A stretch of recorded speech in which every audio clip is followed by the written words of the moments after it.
We will not allow ourselves to be exploited again, because we know what we must do.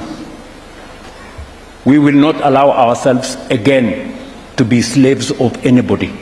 We are going to take charge of our own future. The continent was a victim of brutal colonialism, all the way to slave trade, exploitation, and everything in between. The African Union led in the charge for independence. We now have 54 independent states. You have asked us what assurance we can get that this will not be repeated again. I can tell you without fear of any contradiction that we do not need any assurance from anybody. We will do it ourselves. We will not allow ourselves again, as leaders from this continent, we will take charge of our own destiny. And that is why a conference like this is taking place in Nairobi, because we are recalibrating our relationship with our partners. And we have been absolutely clear that this is a relationship of equals. At the heart of this relationship is sovereign equality. At the heart of this relationship is not extraction, is not exploitation. It is investment for mutual benefit. And we are not entitled. We are not asking, to be favored. No. We are asking that we know we have responsibilities. We also know that others have responsibilities. And the reason why we had a candid conversation this afternoon, even amongst ourselves as Africans, there are things we can do for ourselves. The challenge is when you go and seek for help for things you can do for yourself. We cannot continue that way. And we are saying we are up to the task. Let me give you an example. We had a candid conversation this afternoon that while we go and look for financing our projects using other people's money, we have money in Africa. We have $4 trillion of savings in our pension funds, in our insurance companies, in our reinsurance companies, and yet we are not using that money to fund our own development. The first thing we need to do, and we have agreed with Africa Development Bank, we have agreed with Afri-Exim, we have agreed with Trade Development Bank, Africa Finance Corporation, that before we go and look for money from other people, we must structure our own DFIs to unlock these $4 trillion of our own resources to finance our development. So, we will not allow ourselves to be exploited again, because we know what we must do. And what we are saying is we don't want to also blame others for our own mistakes. President Kagame told us today that nobody owes us development. We owe it to our own selves. So we mustn't look for favors where we can do it ourselves. Secondly, Aliko Dangote told us today that our own private sector in this continent must first and foremost invest in our continent before we go looking for other investors from elsewhere. Yeah. The question people ask, if our own private sector does not have the confidence to invest in our continent, why would private sector from elsewhere have the confidence? Yeah. If we are not ready to mobilize our own resources here in Africa, resources that are available to us in pension funds, in insurance companies, why would anybody else use their savings to finance our own development? So first things first, we must take the lead as Africans, as policymakers, as private sector leaders in taking charge of our own development. Any other support we get from friends like Macron and other people will be secondary. To answer your question, we will not allow ourselves again to be slaves of anybody. We are going to take charge of our own future. Number two, somebody has asked tangible progress. What tangible progress have we achieved here? And how are we going to approach the G7? Let me say the following, that we have agreed on three fundamental things.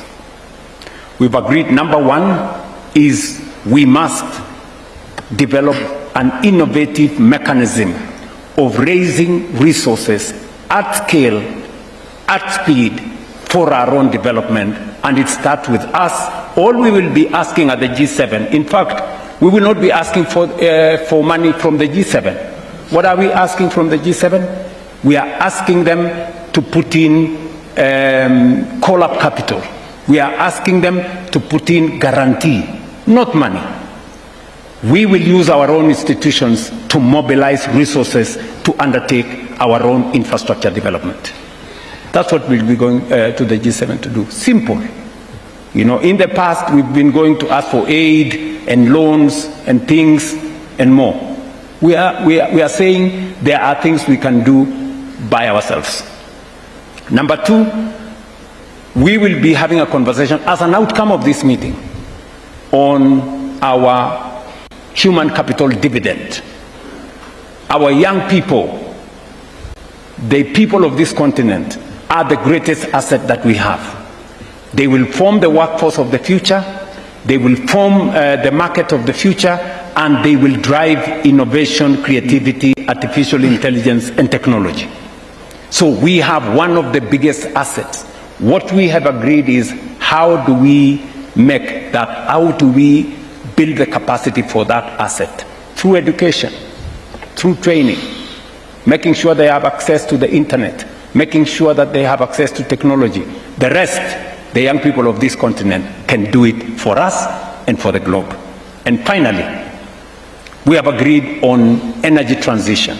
That energy transition is not just going to be about energy. It's going to be both transition in development and transition in transformation itself. So energy being, because I have said in my closing statement, there is no region, no country that can industrialize in the dark. We need energy.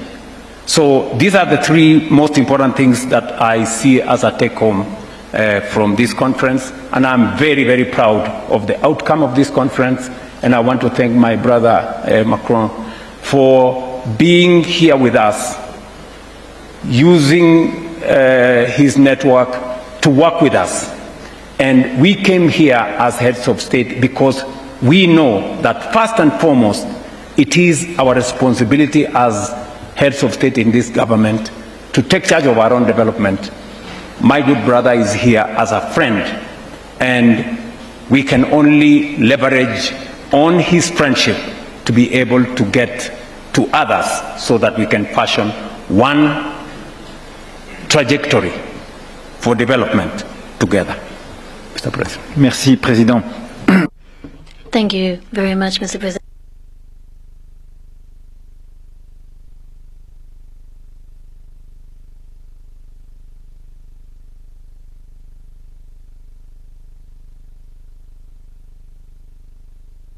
really important to have a representative of the African continent there at the G7 when we're talking about international crises to solve, because Africa suffers from these crises as much as anyone else, and too often Africa is left out of these international discussions.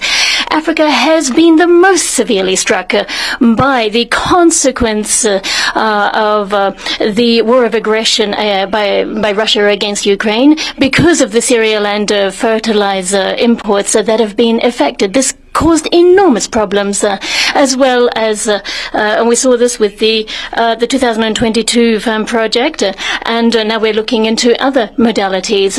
And what we see happening with the Strait of Hormuz right now, we see again the primary victims are here in Africa. We heard this from the captains of industry today. We heard it from other stakeholders.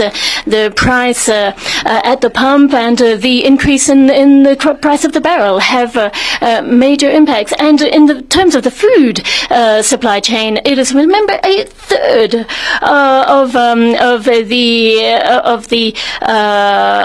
the ships arriving with inputs to Africa come through the Strait of Hormuz. And so once again, this is a moral and political failing not to have that representation of the African continent in the G7. And so when we talk about those major global crises, we're going to have to talk about the consequences on the African continent. So that's the first issue. Now, the second one about the issue of financial architecture and the need for guarantees, which is what I would call a native issue to the G7. And I discussed this with President Ruto. We want to give a clear message, and that is to calibrate the global imbalance in this regard. The heart of the G7's economic environment, the world in which we are working, is focused on very problematic macroeconomic issues. Overcapacity from China, issues from the USA, European perspectives, and not enough of this gets discussed with Africa's place on the whole value chain, agriculture, industry, you name it. If developed economies do not adhere to that agenda, and that's the first thing, we've got to get them to respect the rules. Secondly, then how would we even be able to hope to make a difference? And so all of the G7 and their partners like India, Brazil, South Korea, and others who are invited to the G7, it's important for all of those countries to adhere to that agenda.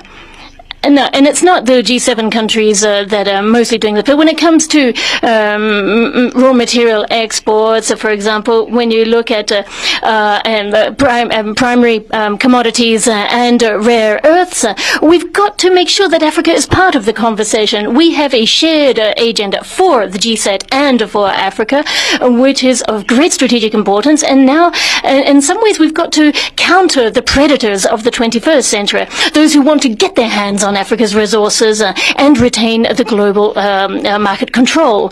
So this is something really concrete that we're going to discuss. We have a shared strategy to make sure that Africa is further up the that value chain and can play its full part as a sovereign player.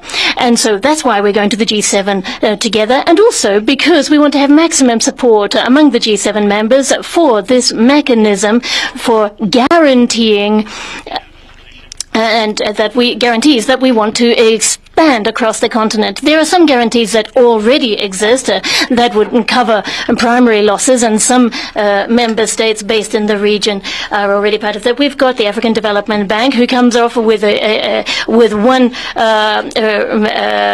vehicle for everybody. It'll be a Pan-African vehicle, which means that when capital is guaranteed, that means that our infrastructure investments via the African Development Government will be guaranteed. And this will attract more private sector investment because those guarantees will be in place. This is something extremely concrete, very tangible, and it's something that we are very excited about. And the second question was the health risk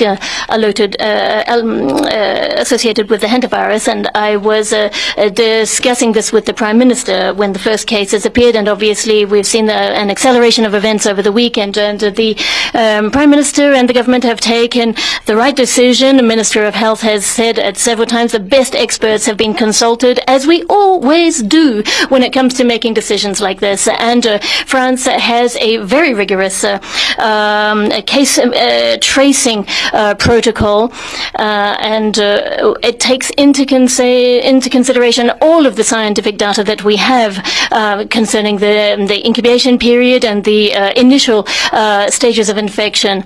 And building on that, the government is setting up very rigorous health protocols, and countries like Spain and other countries who have had experience in this. Remember, this is a known virus, so it's different to what we've just been through a few years ago, but we've learned a lot from COVID-19 and that epidemic, and so the government is taking the right decisions. The situation is currently under control thanks to our the work that's been done, and we thank those who've been so responsive on this. And now at the European level, I'm thinking that an EU-wide protocol might be, and then also the the World Health Organization is going to have to issue its own recommendations, but we're still working on the evolving situation. Very latest question, which, if I understood properly, was directly addressed to me and was in a certain way more political and personal. If you ask me, in my regard, what is the most important issue for humanity and my main responsibility, I would probably answer you, our children. Our children. And I think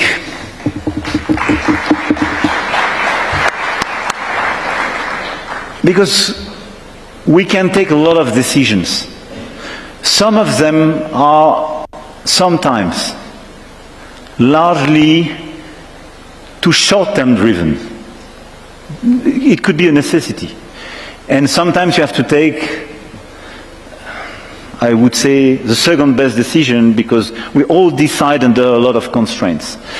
But the most important decisions we take in our capacities, and I think it's true for head of state at governments and business leaders, entrepreneurs, artists, is when you try to take into consideration the long run. And I think a lot of decisions we took today are for the long run because they are very demanding and we are transforming a lot of things. But this is not a reason not to take them. And I think the main transformation are the one you decide when you are precisely inspired by the next generation and our children. And I think this is a question of fairness as well. Because the only one not to be present in this room are our children, or the children to be born. And this is why they are the one to inspire us. And they are the one that we have to take into consideration in our decisions because they are not yet around the table. And this is why when we speak about education and health, economic opportunities, Africa's opportunities, when we speak about peace, when we speak about as well how to protect children and teenagers against inappropriate content, especially in the digital environment, we are doing the most important things. So my main responsibility is to do my best for our children.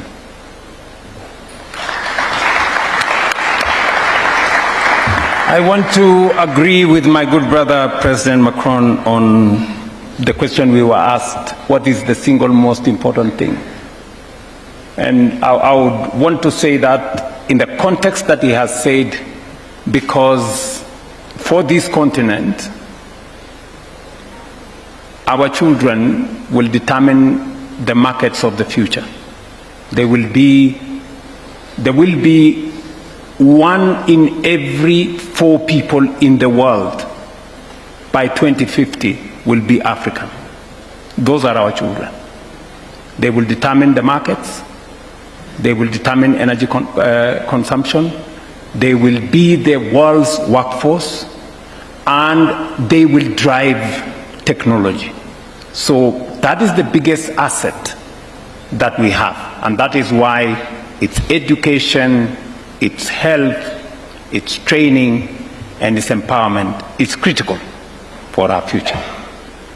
And finally is to say that because of exactly what President Macron has said, certainly we will have more children than them. And that is why the debate in the past was, are we facing east or are we facing west? I have kept on saying we are facing forward. But yesterday, the young people of this continent told me facing forward is facing south, because that's where the future is. Thank you.